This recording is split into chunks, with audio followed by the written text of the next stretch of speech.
Quand je parle des efforts qu'on doit fournir pour financer tout simplement, une traduction qui permette, aux éditeurs anglo-saxons de le diffuser dans leur champ géographique, sociologique et économique, c'est pas seulement une question financière, c'est une question éminemment politique et là le mot reprend de sa noblesse.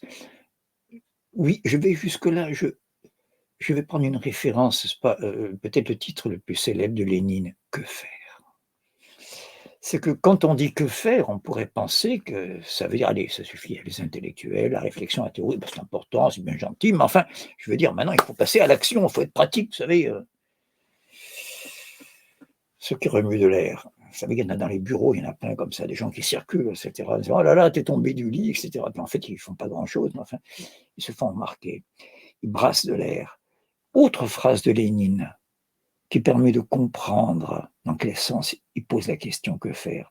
Et pas de pratique révolutionnaire sans théorie révolutionnaire.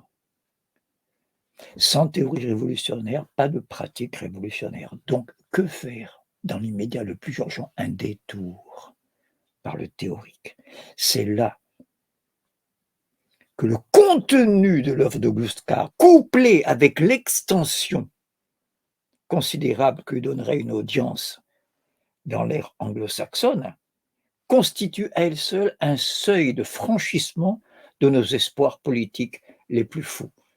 Je ne suis pas habitué à justifier, ma relation à Gluskar pour ceux qui ne la connaissent pas, mais je suis souvent présenté comme celui qui l'a pratiqué le plus régulièrement, le plus quotidiennement et pendant la plus longue durée. Sans compter une communauté d'idées, alors vous savez, je pars toujours de sa trop gentille formule qu'il a exprimée en me dédiant, Le capitalisme de la séduction, qui est de loin le plus gros tirage parmi ses publications, où il dit à Dominique Pagani, à qui ce livre doit beaucoup.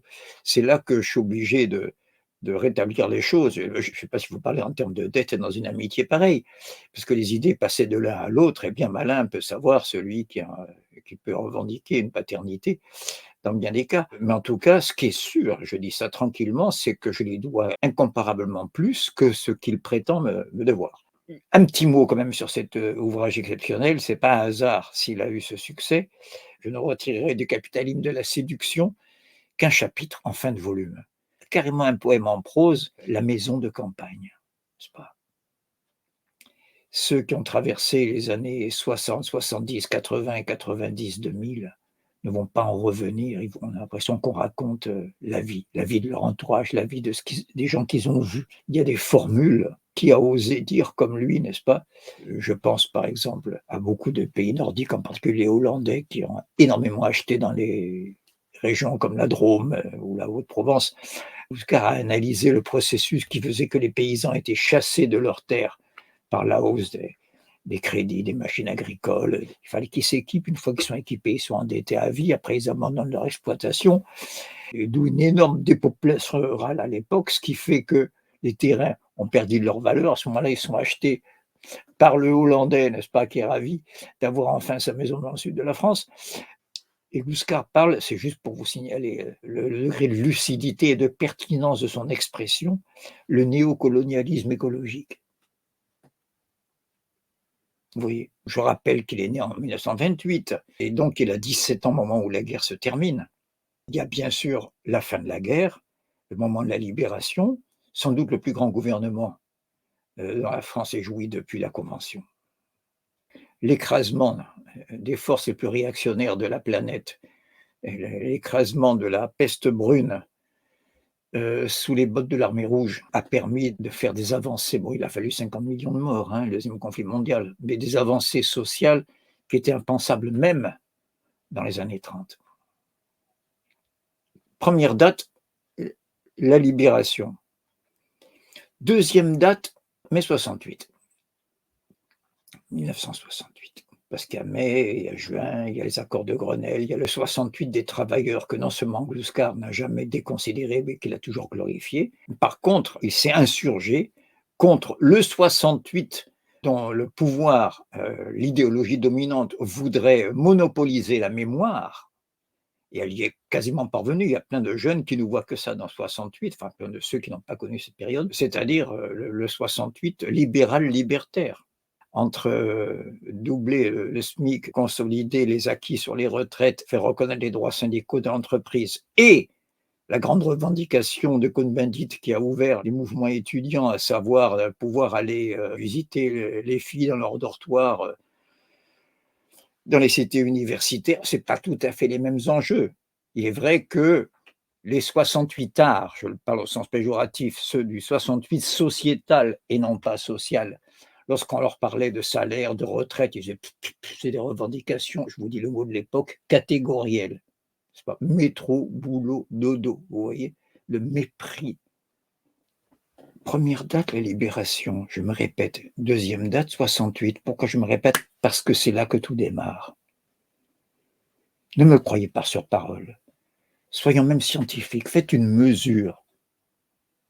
Et vous verrez que ce n'est plus une question d'opinion, on n'est pas au café du commerce. Quelles sont les deux grandes forces politiques qui déclinent à partir de 68? Ça se mesure dans les élections, dans les sondages, dans tout ce que vous voulez. C'est à droite le gaullisme, à gauche le communisme. Comme c'est curieux, les deux forces de la résistance. Premièrement,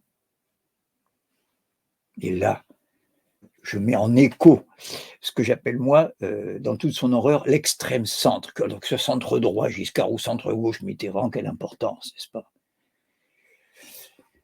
L'extrême centre, tous ceux qui n'étaient pas clairs à l'issue de la guerre, tous ceux qui étaient un peu mouillés, n'est-ce pas, dans certaines complaisances, n'est-ce pas, se sont empressés de réapparaître, bien sûr pas sous le masque de l'extrême droite ou de la... Oh, il restait encore que les royalistes qui faisaient 1,4%. Non, mais dans les divers modérés, centre-gauche, centre-droit, non inscrits, l'extrême centre. Et son visage hideux, n'est-ce pas, qui est ce centre qui rasait les murs en 1945 et qui va prendre de plus en plus d'importance jusqu'à diriger pratiquement tout le monde occidental. Pourquoi je fais ce développement? Vous me direz, mais c'est hors sujet. Comment? Pardon? L'œuvre de Gluskar, qui succède au Capitaine de la séduction, c'est, écoutez bien, néofascisme et idéologie du désir. Dès les années 70, avec une lucidité dont il n'y a aucun équivalent, et pas seulement en France, mais même dans la pensée dite occidentale. Vous savez, j'aime pas cette expression, la pensée, moi je dirais atlantiste. On peut être atlantiste et africain, hein, et inversement, il y a des Américains qui s'opposent à cette pensée-là, quelques-uns, il y en a. Avec cette lucidité incomparable, Gluskar disait que le fascisme était en train de revenir dès les années 70, non pas par l'extrême droite qui à cette époque faisait moins de 2%, par l'extrême droite traditionnelle, n'est-ce pas, royaliste, catholique, intégriste, tout ce que vous voulez. Non, non, non, non. Par la gauche libérale libertaire. D'ailleurs, avant d'inventer le syntagme libéral libertaire, je vous dis à coup de hache les grandes avancées de Gluskar, il avait parlé de social-démocratie libertaire. C'est parce qu'il comprend bien que l'affaiblissement des forces de la résistance est inespéré pour ceux qui jusque-là, depuis 1945, rasaient les murs. Je vous ai résumé l'essentiel de ce qui est à l'origine de ces analyses. N'est-ce pas? Il y a là un complexe qu'il faut bien voir. Il ne faut pas sortir de ces paradoxes que personne ou si peu dénonce. À savoir que ceux qui se disaient à gauche du PC en 68, là je vous restitue la littéralité qui s'exprime presque à chaque page dans l'œuvre de Gluskar, ceux qui se disaient à gauche du PC, c'est-à-dire ceux qu'on appelait les gauchistes, pas les ennemis du PC, hein, qui n'avaient pas de moissédure contre la CGT et contre le PC à l'époque, et contre De Gaulle bien sûr, contre les deux seules forces qui donnaient des boutons aux forces atlantistes, comme c'est curieux, pas, qui se disaient à gauche du PC étaient en fait à droite de De Gaulle. C'est ce secret. Hein, enfin, ce secret, c'est pas un secret, c'est notoire. Si vous regardez le pédigree des gens qui étaient en avant, n'est-ce pas, Mitterrand, hein,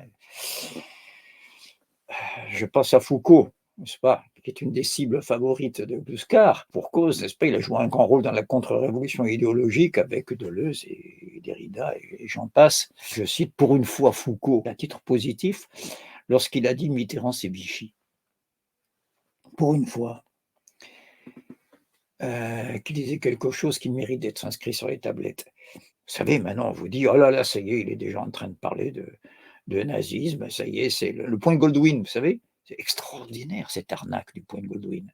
Au moment Et ça, c'est mesurable. Regardez les dernières élections en Suède, où les nazis reviennent au pouvoir un peu partout en Europe et dans des pays qui étaient réputés pour être des modèles de démocratie, qui sont encore, pour beaucoup, n'est-ce pas, des modèles de démocratie au point de donner des leçons au monde entier quelquefois, n'est-ce pas?